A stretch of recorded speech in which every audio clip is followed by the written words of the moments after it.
Video like जरूर कर लीजिए और ऐसे वीडियो लगातार फ्री में पाने के लिए चैनल को तुरंत सब्सक्राइब कर लीजिए और बेल आइकन को जरूर टैप कर लीजिए ताकि आगे भी सारे वीडियो आपको मिलते रहे। यूट्यूब में फॉलो करते हैं तो प्लीज ये वाला फ्री टेलीग्राम चैनल जरूर ज्वाइन कर लीजिएगा। सारे नोटिफिकेशन सारे अपडेट यहीं पे आते हैं, ध्यान रखिए। नमस्कार दोस्तों, स्वागत है आप सभी का एक बार फिर से टीचिंग एग्जाम प्रिपरेशन में। जैसा कि आप सभी जानते हैं, हम लोग इस नए प्लेटफॉर्म पर स्टडी फॉर सिविल सर्विसेज के तहत अपनी टीचिंग एग्जाम की सभी सीरीज को प्रारंभ करने वाले हैं, जिसमें हमने सीटेट एग्जाम को टारगेट करते हुए टेट एग्जाम से संबंधित, चाहे यूपी टेट हो, चाहे सी टेट हो, चाहे फिर जितने भी स्टेट एस्टेट हो या फिर रेट का एग्जाम हो, उनसे संबंधित जितने भी प्रश्न आपके सीटेट के एग्जाम में महत्वपूर्ण हो सकते हैं, उनके प्रीवियस ईयर क्वेश्चंस की जो सीरीज हमने चालू की है वो आप सबके सम्मुख प्रस्तुत है और उसका आज दूसरा सेट है। तो इस क्रम में हम लोग आगे बढ़ रहे हैं, आप लोग साथ बने रहिए। लेकिन शुरू करने से पहले मैं आपको बता देना चाहूँगा कि यदि आप कोई भी course study for civil services का लेना चाहते हैं तो उसके लिए जो नंबर यहाँ पे दिए गए हैं वहाँ पे कांटेक्ट कर सकते हैं, चाहे कॉल कीजिए चाहे व्हाट्सअप कीजिए। उसके साथ आप टेलीग्राम ग्रुप को जरूर से जरूर ज्वाइन कर लीजिएगा। आगे बढ़ते हैं हम पहले प्रश्न के साथ। देखिए, ये जो प्रश्न है आपको मैं बता रहा हूँ, मैं कल भी बताया था, आज भी बता रहा हूँ। चाहे आप सीटेट का एग्जाम दे रहे हो अथवा कोई भी टेट का एग्जाम दे रहे हो, चाहे यूपी टेट का, चाहे आप रीट का एग्जाम दे रहे हो, चाहे एमपी टेट, चाहे सीजी टेट, छत्तीसगढ़ टेट का, एमपी टेट का तमिलनाडु से संबंधित है तो वो हिंदी इंग्लिश बाइलिंगुअल है। खैर, तो आपका जो उसके अकॉर्डिंग है उसके हिसाब से यूज कर सकते हैं। यानी कि आप थोड़ा बहुत तो सब स्टेट का कुछ ना कुछ तो अंतर रहता ही है, लेकिन जो कॉमन है जैसे बाल विकास हो गया, एनवायरमेंट हो गया, जीके हो गया, लगभग चीजें कॉमन रहती हैं। तो चलिए शुरू करते हैं पहले प्रश्न के साथ। हमारा पहला प्रश्न है कि कोहलर निम्न में से किससे संबंधित है। ठीक है, ये मैंने कल भी आपको बताया था कि इस तरह की चीजें महत्वपूर्ण होती हैं।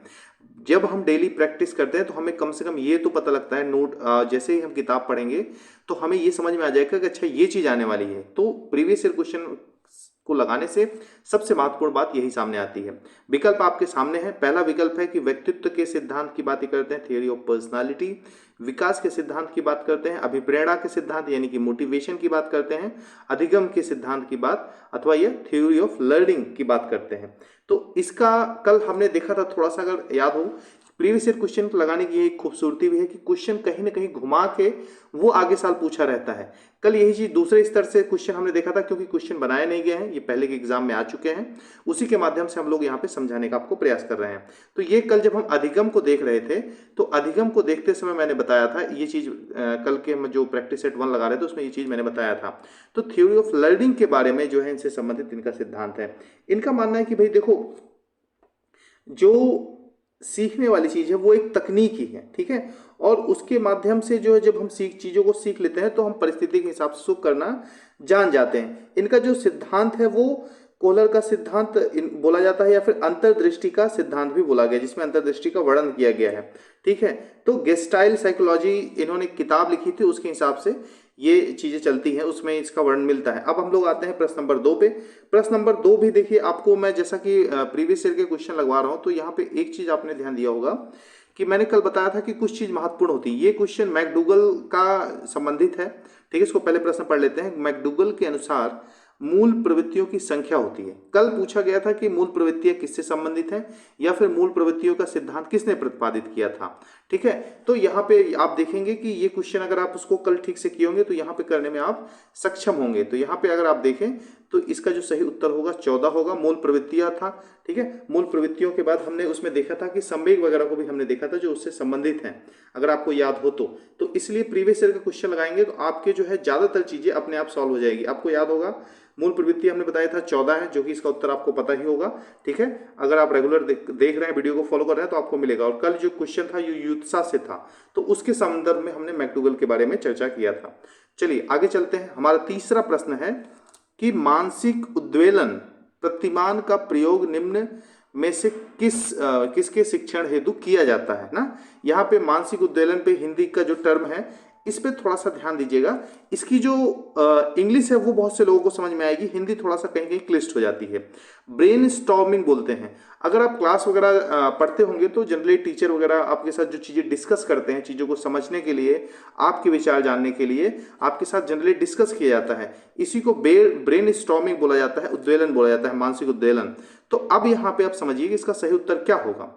सृजनात्मकता होगा। क्रिएटिविटी के बारे में भी हमने कल बात किया था, अनुप्रयोग यानी एप्लीकेशन, अंडरस्टैंडिंग और प्रॉब्लम सॉल्विंग। तो ये जो मैंने बताया ब्रेनस्टॉर्मिंग, आपके साथ टीचर किसी चीज को डिस्कस करेगा तो जाहिर सी बात है सिर्फ वो आपको बताना नहीं चाहेगा उसके बारे में आपसे जो है उस समस्या का समाधान भी चाहेगा। तो इसका जो सही उत्तर आपका होगा वो सही उत्तर कौन सा होगा? वो सही उत्तर होगा आपका डी।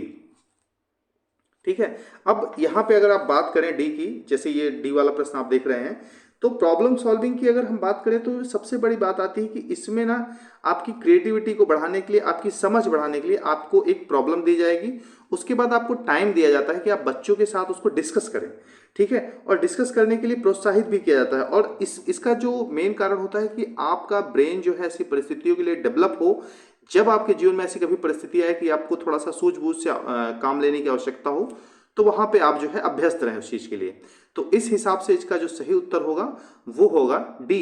देखिए, क्वेश्चन को सिर्फ लगा लेना या उत्तर बता देना कोई बड़ी बात नहीं होती। उन क्वेश्चनों का एक टेक्निक होती है, सभी प्रश्नों को लगाने की एक टेक्निक होती है। यदि आप नहीं भी पढ़ के गए हैं या फिर रिवीजन किसी कारण से नहीं हो पाया तो भी आप कर सकते हैं, क्योंकि ज्यादातर जो क्वेश्चंस आते हैं वो समझ पे आधारित हैं। अगर आप रटने जाएंगे तब भी आप देखेंगे कि चीजें नहीं हो पाएंगी। और आज भी आपको पता होगा कि जितने लोग ये टेट का एग्जाम देते हैं लगभग 60-70% लोग फेल हो जाते हैं। क्यों? क्योंकि रट के जाते हैं और चीजों को सही तरीके से समझने का प्रयास नहीं करते। इस क्रम में आगे बढ़ते हैं, क्वेश्चन नंबर 4 की तरफ आते हैं। प्रश्न नंबर 4 क्या है कि इसमें जो पूछा है कि निम्न में से किसके प्रयोग में कुत्ता एक विषय थे, यानी कि प्रयोग किया गया था जिसमें डॉग को एज अ एक्सपेरिमेंटी के तौर पे रखा गया था और उस पर एक्सपेरिमेंट किया गया था। ठीक है, तो यहां पे आप देखेंगे कि जो डॉग का एक्सपेरिमेंट किया गया था इसमें 4 विकल्प हैं। ठीक है, थार्नडाइक, ठीक है, पावलाव, स्किनर और कोहलर। ये नाम से तो आप परिपक्व हो ही गए होंगे। देखिए, एक चीज मैं बताऊंगा, अगर आप टेट या सी टेट का एग्जाम देना भी चाह रहे हैं या कोई भी टेट का एग्जाम देना चाह रहे हैं तो बाल विकास जैसी चीजें बहुत महत्वपूर्ण होती है, इसलिए बाल विकास भी हमने शुरू में डाला। ठीक है, शिक्षण पद्धति महत्वपूर्ण होती है। तो आप इतना लगाने के बाद भी आपके अंदर कॉन्फिडेंस आएगा और आप सही तरीके से किताबों को उठा के पढ़ पाएंगे। तो पहले पुराने पेपर को देखना हर हाल में आवश्यक होता है और हम लोग ऐसा प्रयास करेंगे ताकि आपका सिलेबस भी पूरा कवर हो और एक क्रम से जो है पुराने पेपर जितने हैं उनको सामने आपके रखने का प्रयास जारी रहेगा। तो यहाँ पे आप देखिएगा कि ये पूछ रहे हैं कि भैया डॉग का प्रयोग किसने किया था। तो ये तो कॉमन सी बात है, अगर कोई पढ़ा है तो ठीक है, नहीं है तो कोई बात नहीं। लेकिन यहाँ पे जो उत्तर है वो है आपका बी। ठीक है, आपका उत्तर यहाँ पे बी है, पावलोव है। ठीक है, पावलोव ने एक देखा जाए तो शारीरिक, ये रूसी वैज्ञानिक थे, शारीरिक वैज्ञानिक थे, रूसी वैज्ञानिक थे। अगर इनकी हम बात करें तो कैसे थे? रूसी वैज्ञानिक थे। ठीक है, रूसी वैज्ञानिक थे और इन्होंने बहुत बड़ा योगदान दिया शारीरिक दैहिक अध्ययन को लेकर और इसी कारण से जो है इनको पुरस्कार भी दिया गया था, जिस कारण से 1904 में इनकी बहुत ही ख्याति हुई थी। बहुत महत्वपूर्ण इनके विचार हैं, आप आगे भी पढ़ेंगे इनसे संबंधित, इसलिए इनको 1904 में नोबेल पुरस्कार से भी नवाजा गया था। चलिए आगे बढ़ते हैं क्वेश्चन नंबर 5 की तरफ। क्वेश्चन नंबर 5 को अगर आप ध्यान से पढ़ें तो आप देखेंगे कि ये चीज भी थोड़ा सा हम लोग ने कल किया था, लेकिन क्वेश्चन का नेचर जो है अगर उसको आपने ठीक से पढ़ा होगा तो इस प्रश्न को आप करने में सक्षम होंगे जो मैंने बताया था। लेकिन वो प्रश्न नहीं है डायरेक्ट, उसके जो विकल्प हैं कहीं ना कहीं जो एक्सप्लेनेशन है उसके माध्यम से आप करने में सक्षम होंगे। तो इस चीज से एक चीज और भी समझने का प्रयास कीजिएगा। अगर आप पूरी जो है एमसीक्यू सीरीज और पीवाईक्यू सीरीज जो हो रही है इसको आप देख लेंगे तो आप ज्यादातर विषय के बारे में समझ को डेवलप कर लेंगे और साथ के साथ जो क्वेश्चन आने वाले हैं उसको भी आप करने में सक्षम होंगे। तो यहाँ पे पूछा गया है आपसे कि मौलिकता यानी कि ओरिजिनलिटी, ठीक है, मौलिकता, नामनीयता तथा प्रवाह निम्न में से किसके घटक है? विकल्प ए है पर्सनालिटी के, विकल्प बी है क्रिएटिविटी के, इंटेलिजेंस के, या फिर अभिप्रेरणा अथवा मोटिवेशन के। ठीक है, तो ये प्रश्न जो है कल हमने देखा था और आपको याद होगा यहाँ पे इस प्रश्न की अगर हम बात करें तो हमने बात की थी क्रिएटिविटी की, सृजनात्मकता की। इसके संबंध में एक्चुअली ये प्रश्न नहीं था। प्रश्न में कल जो आपको आया था, अगर आपको याद हो, जो चीज थी वो ये थी कि क्रो एंड क्रो का एक स्टेटमेंट था। उन्होंने क्या बोला था? उन्होंने बोला था कि सृजनात्मकता क्या होती है, क्रिएटिविटी क्या होती है, मौलिक परिणामों को व्यक्त करने की मानसिक प्रक्रिया है। ठीक है, क्रो और क्रो ने क्रिएटिविटी को मानसिक प्रक्रिया बोला था। तो उसी के आलोक में हमने इसके बारे में बताया था। लेकिन आप देखेंगे कि जो एक मौलिकता है वो क्रिएटिविटी के साथ जुड़ी है, यानी कि क्रो एंड क्रो ने यह भी बोला था कि जो आपके दिमाग में है उसी को आप व्यक्त कर देते हैं, वही आपकी क्रिएटिविटी है। यानी कि भौतिक परिवर्तन भी संभव है, यानी कि जब आप क्रिएटिविटी दिखाते हैं, अपने दिमाग की उपज को बाहर लाते हैं, तो बाहर की चीजों में परिवर्तन होने लगता है। जैसे कि आपका टाइम टेबल ही नहीं मैनेज हो पा रहा, तो आप टाइम टेबल को ठीक से क्रिएटिविटी के माध्यम से मैनेज करेंगे तो हो जाएगा। क्रिएटिविटी यही होती है कि जहां कम चीजें उपलब्ध हैं उसी में जो है नई चीजें, अपने दिमाग की चीजें डालकर उसको अपने हिसाब से व्यवस्थित कर लेना, आप सुविधाजनक बना लेना अपने लिए या फिर दूसरों के लिए। आगे चलते हैं, क्वेश्चन नंबर 6 आता है। ठीक है, अब यहां पे देखिए, मैंने जैसा कि बताया था कुछ क्वेश्चन आपको जीके से भी मिलेंगे। जीके से क्वेश्चन मिलने का तात्पर्य यह है कि आपको जैसे वेटेज तो लगभग हर एग्जाम में थोड़ा सा अलग रहता है, लेकिन कॉमन सी ही चीजें आती हैं। तो एक सबसे बड़ी चिंता का विषय तो बाल विकास है ही, लेकिन बाल विकास अगर आप ठीक से पढ़ ले तो स्कोर ठीक ठाक हो जाता है, भले ही उसका क्राइटेरिया ज्यादा है। लेकिन जीके जो है बच्चों को बहुत परेशान करता है, तो उसके लिए भी थोड़ा सा हम लोग प्रयास करेंगे। आप लोग जुड़े रहिएगा। जीके आपको इस तरह से समस्या नहीं करने पाएगा, क्योंकि जीए और जीके और जीएस की अगर बात करें तो हमारे जो भी चैनल है, ठीक है, वहां पे भी वीडियोस हैं और बाकी हम यहाँ पे भी आपको उपलब्ध कराते रहेंगे समय समय पर। तो इस प्रश्न में देखिए, ध्रुव तारा कहा जाता है, बहुत सिंपल है।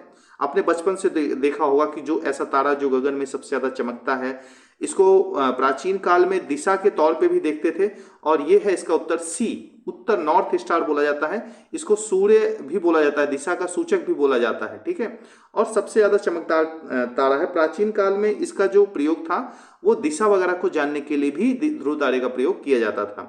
अगला प्रश्न हमारा आता है कि प्रोजेक्ट टाइगर, ठीक है, प्रोजेक्ट टाइगर प्रारंभ किया गया था, बहुत बार पूछा गया है, हर पेपर में पूछा गया है, और 2021 में भी ये पूछा गया है। चाहे पीसीएस का पेपर हो, चाहे आरओ का हो, चाहे जितने भी वनडे के पेपर हो, उसमें बहुत कॉमनली पूछा जाता है। तो ये चीजें आपको बेसिक रूप से थोड़ा सा पता होना चाहिए।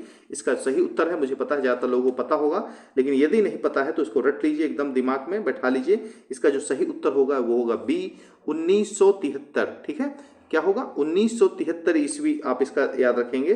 ठीक है, तो यहाँ पे अगर आप देखेंगे कि जो भारत में प्रोजेक्ट टाइगर था उसकी शुरुआत ही 1973 में की गई थी। अच्छा, कहाँ पे की गई थी ये इंपॉर्टेंट है। तो Jim Corbett national park Uttarakhand में की गई थी 1973 में, और इसका उद्देश्य यही था कि जो टाइगर हैं उनके जो एरियाज हैं उनको रिजर्व करना, उनके जो पॉपुलेशन है जो घट रही है, इनको पोचिंग हो रही है, यानी कि जो उनका शिकार वगैरह हो रहा है, उन सारी चीजों से निपटने का एक इंटीग्रेटेड प्रयास किया गया था। आगे बढ़ते हैं, प्रश्न नंबर 8 की तरफ आते हैं। प्रश्न नंबर 8 हमारा है कि कान्हा राष्ट्रीय उद्यान भारत के किस राज्य में स्थित है? बहुत सिंपल है। अभी देखिए, रिसेंटली न्यूज में था, कान्हा था और कून्हो था।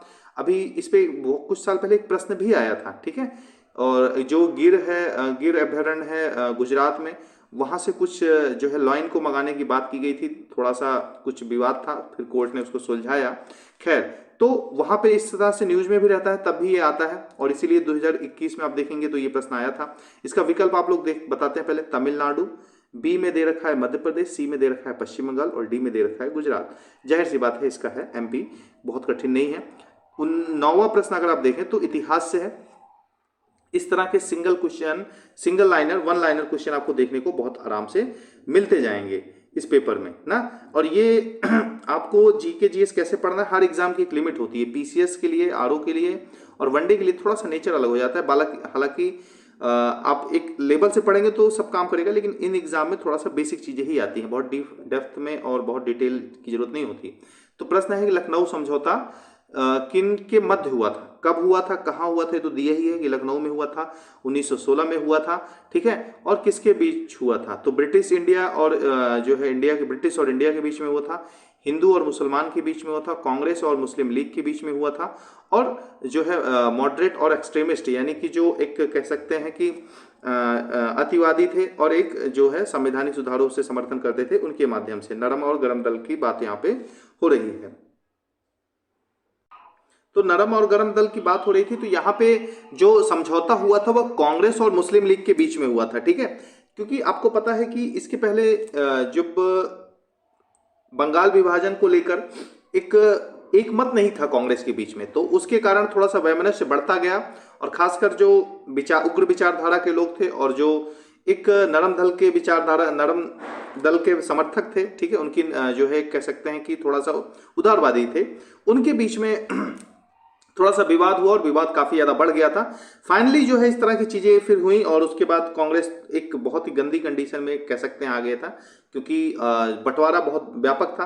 फिर से जब बाल गंगाधर तिलक जी जब जेल से छूटते हैं, उसके बाद जो है चीजों को एक करने का प्रयास करते हैं, तो उन्हीं के नेतृत्व में 1916 में इसको जो है फिर से समझौता किया गया था और मुस्लिम लीग और कांग्रेस के बीच में होता है। कांग्रेस का जो नेतृत्व थे वो बाल गंगाधर तिलक कर रहे थे, मुस्लिम लीग का नेतृत्व जिन्ना कर रहे थे, ठीक है। और यहाँ पे सबसे बड़ी बात आती है कि ये एक उसके बाद कहीं ना कहीं मुस्लिम लीग के अस्तित्व को इन्होंने कांग्रेस ने स्वीकार कर लिया था, जो अभी तक थोड़ा सा उससे कट के चल रहे थे। क्वेश्चन नंबर 10 पे आते हैं, जंगली गधों का अभ्यारण्य कहाँ है, ठीक है।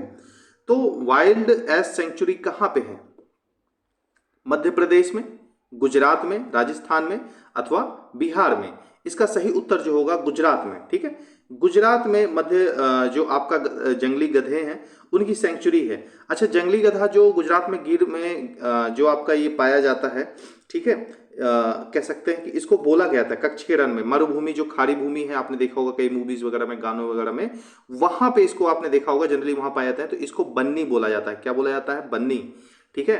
तो बन्नी नाम याद रखिएगा, थोड़ा सा दिमाग में रहेगा। और यहाँ पे देखेंगे तो ये जो झाड़ियाँ वगैरह होती है, मैदान वगैरह पाए जाते हैं, उन सारी जगहों में बहुत आसानी से अपना आवास बना लेता है, रहता है, उसके अनुरूप है। तो आप जब भी गधे की बात आए तो गुजरात के साथ जोड़ के देखिएगा, यानी कि जो आपका कच्छ का एरिया है वहां पाया जाता है। चलिए अब बात आती है क्वेश्चन नंबर 11 की। क्वेश्चन नंबर 11 है कि कार्बन जो डेटिंग होती है, कार्बन डेटिंग लिखा है, कार्बन डेटिंग संदर्भित करता है किससे? श्वेत पट्ट से पर लिखने के लिए कार्बन का प्रयोग, यानी कि व्हाइट बोर्ड पर, ठीक है।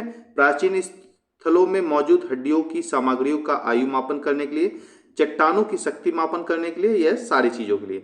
तो आपको पता है, ये तो बहुत कॉमन सी बात है कि कार्बन डेटिंग हम किसी चीज की आयु ज्ञात करने के लिए करते हैं, ठीक है। रेडियो एक्टिव पदार्थ होता है, जैसे कार्बन 14 हो गया, और कार्बन देखते हैं आप कार्बन 12 होता है, ठीक है। तो आपको पता है कि जो हर चीज में कार्बन होता है और उसके कारण से उसकी कह सकते हैं क्षरण होता है, उसी के हिसाब से इसको निकाला जाता है। तो ये तो बहुत सिंपल है कि किस लिए किया जाता है, तो इसमें कोई भी डाउट नहीं, आप लोग को पता होगा कि प्राचीन स्थल में मौजूद हड्डियों या सामग्रियों की आयु ज्ञात करने में या मापन करने में। आगे चलते हैं, क्वेश्चन नंबर 12 है, संविधान सभा ने कब राष्ट्रीय गान को अपनाया था? बढ़िया प्रश्न है, क्योंकि यहाँ पे कई लोग कंफ्यूज होते हैं। संविधान सभा ने राष्ट्रीय गान को कब अपनाया था? देखिए, आपको मैं बताऊं कि संविधान सभा की जो अंतिम बैठक हुई थी वो 24 जनवरी 1950 को हुई थी, क्योंकि आपको पता है 26 जनवरी 1950 को हमारा संविधान लागू हो गया था। बन तो गया था पूर्ण रूप से 26 नवंबर 1949 तक ही, और कुछ क्लॉज उसके लागू भी कर दिए गए थे, नागरिकता जैसे क्लॉज, क्योंकि उस समय देश का विभाजन चल रहा था तो कुछ चीजें जरूरी थी, ठीक है। तो आप यहाँ पे देखेंगे कि ये डेट इंपॉर्टेंट है, सिर्फ राष्ट्रगान के लिए नहीं, राष्ट्रगीत के लिए भी इंपॉर्टेंट है। और साथ के साथ आप देखेंगे कि इस दिन हमारे जो राष्ट्रपति हैं उनको भी राष्ट्रपति बनाया गया था, ठीक है। तो ये कुछ चीजें हैं, महत्वपूर्ण है। बाकी 26 जनवरी 1950 को आपको पता ही हमने अपने संविधान को एडॉप्ट किया था इस क्रम में। और थोड़ा सा कुछ और फैक्ट को अगर हम देखें राष्ट्रगान के बारे में, तो आपको क्या पता है कि ये राष्ट्रगान किसने गाया था या किसके द्वारा रचित था मूल रूप से? तो रविन्द्रनाथ ठाकुर के द्वारा रचा गया था। और इसको जो गाने का टाइम है आप सभी को पता होगा, सामान्य सा 52 सेकंड का है। पहली बार इसको जो है 27 दिसंबर 1911 को जो है गाया गया था। कहाँ पे गाया गया था? भारतीय राष्ट्रीय कांग्रेस में गाया गया था। चलिए, और इसका 1919 में ट्रांसलेशन भी किया गया था। 1919 में ट्रांसलेशन किया गया था इसका किस नाम से? मॉर्निंग सॉन्ग ऑफ इंडिया के नाम से इसका ट्रांसलेशन किया गया था। आगे चलते हैं, क्वेश्चन नंबर 13 इंपॉर्टेंट है। ये भी जैसे आपका मैंने टाइगर प्रोजेक्ट वाला बताया था, उस तरह से ये प्रश्न भी कई बार आ चुका है। इसका है बायोमैग्निफिकेशन क्या है, ठीक है। बायोमैग्निफिकेशन के बारे में देखें तो पहला विकल्प है कि कंप्यूटर द्वारा चित्र के आकार में वृद्धि, या फिर बी है जीव के आकार में वृद्धि, सी है विषैले पदार्थ की बढ़ती सांद्रता, और डी है इसमें से सभी, ऑल ऑफ दीज। लेकिन सही बात यह है कि इसका जो सही उत्तर होगा वो होगा सी। क्यों? देखिए, बायोमैग्निफिकेशन एक ऐसी क्रिया है जो ऐसे पदार्थ हैं जो हमारे शरीर में घुल जाते हैं और जिनका निम्नीकरण नहीं हो पाता है, ठीक है। और वो जो हमारे ऊतक वगैरह है उसमें वो संग्रहित होने लगते हैं। जैसे क्या पदार्थ है, जैसे कीटनाशक हो गया, कुछ ऐसी खाद्य श्रृंखला में ऐसी चीजें हो गई जो डाइजेस्ट नहीं होती, जो हमारे शरीर के लिए उपयोगी नहीं है, बाद में कई रोगों का कारण बनती है और ये इकट्ठा होने लगती है धीमे धीमे।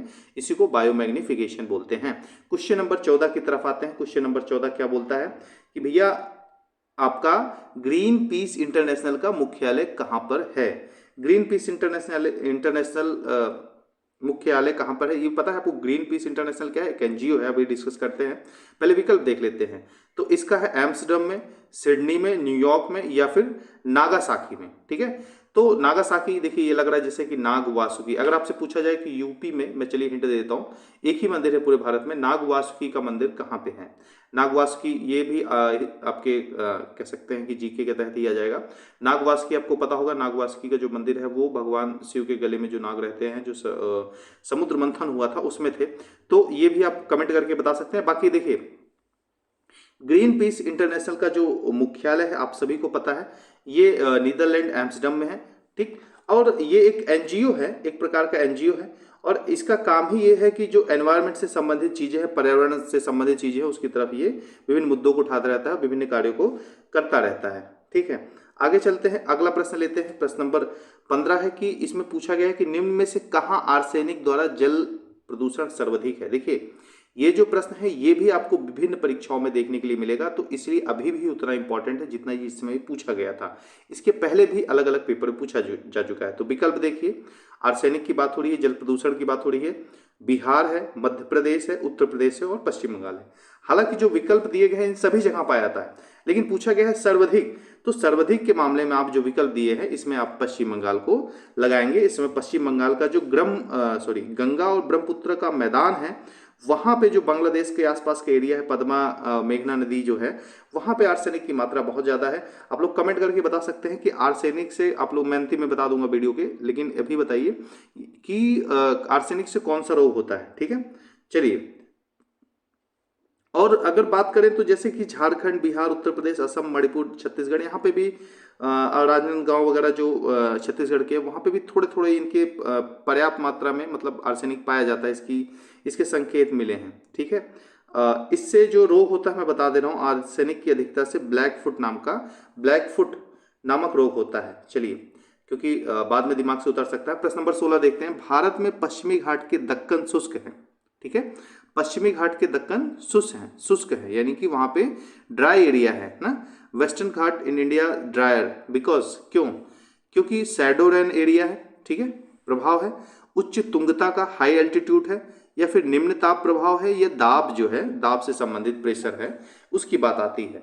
तो इसका जो सही उत्तर होगा, अगर आप देखें ठीक से तो आप पाएंगे कि जो इंडिया का आप ये एरिया है नीचे का, ठीक है, यहाँ पे आपको पता है कि जो वर्षा होती है वो किसके माध्यम से होती है?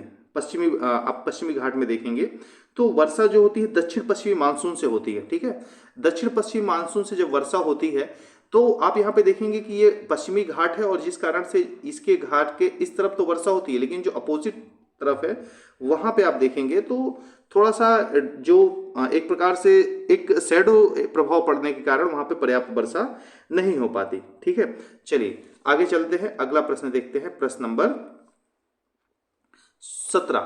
17 हमारा है कि जो वन्य जीव सुरक्षा अधिनियम है, ठीक है, वाइल्ड लाइफ प्रोटेक्शन एक्ट है, वो कब पास किया गया था? वन्य जीव सुरक्षा अधिनियम इसको पास किया गया था, देखिए विकल्प है 1972, ठीक है, 1972, 1962, 1960, ठीक है, 1972, 1960 और 1975।